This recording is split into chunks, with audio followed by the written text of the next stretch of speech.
নমস্কার বন্ধুরা, আপনারা সবাই কেমন আছেন? আশা করি ভালো আছেন।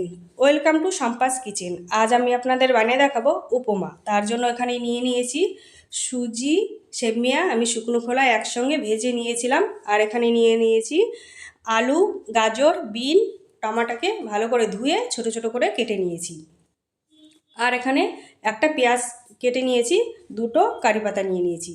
কড়াইটা বসিয়ে দিয়ে এবার 2 চামচ মতন তেল দিয়ে নাড়াচাড়া করে দিয়ে দেবো সরষেটা ফুটে গেলেই দিয়ে দেবো 1/2 চামচ জিরাটা দিয়ে দেবো কারি পাতাটা দেওয়া হয়ে গেলে দিয়ে দেবো পেঁয়াজ কুচিটা দিয়ে একটু নাড়াচাড়া করে দিয়ে দেবো কেটে রাখা সবজিগুলো দিয়ে একটু নাড়াচাড়া করে দিয়ে দেবো 1 চামচ লবণটা আপনারা আপনাদের স্বাদ অনুসারে দেবেন। লবণটা দেওয়া হয়ে গেলে এবার দিয়ে দেবো 1/2 চামচ লাল লঙ্কার গুঁড়োটা দিয়ে এবার ভালো করে একটু সবজিগুলো ভাজা ভাজা করে নিতে হবে। একবার হলেও বাড়িতে এই রেসিপিটা বানিয়ে খেয়ে দেখবেন, খুবই ভালো লাগবে। আর বাচ্চাদের টিফিনের জন্যও খুব ভালো। ভাজা ভাজা হয়ে গেছে, এবার দিয়ে দেবো পরিমাণ মতন জলটা দিয়ে একটু নাড়াচাড়া করে ফুটতে দেবো।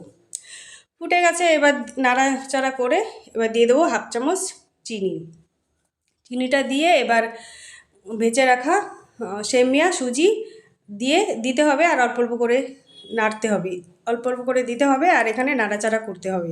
নাড়াচাড়া করতে করতে জলটা যখন শুকিয়ে আসবে, দেখো শুকিয়ে এসেছে, এবার নাড়াচাড়া করে এবার পুরো একদম লো আঁচে রেখে দিতে হবে 5 মিনিটের জন্য। ঢাকা দিয়ে রেখে দিলাম।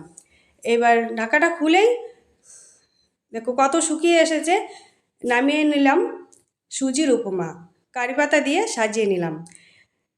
এই রেসিপিটা যদি আপনাদের ভালো লেগে থাকে, লাইক, কমেন্ট, শেয়ার, সাবস্ক্রাইব করে আমার পাশে থাকবেন। ভালো থাকবেন, সুস্থ থাকবেন।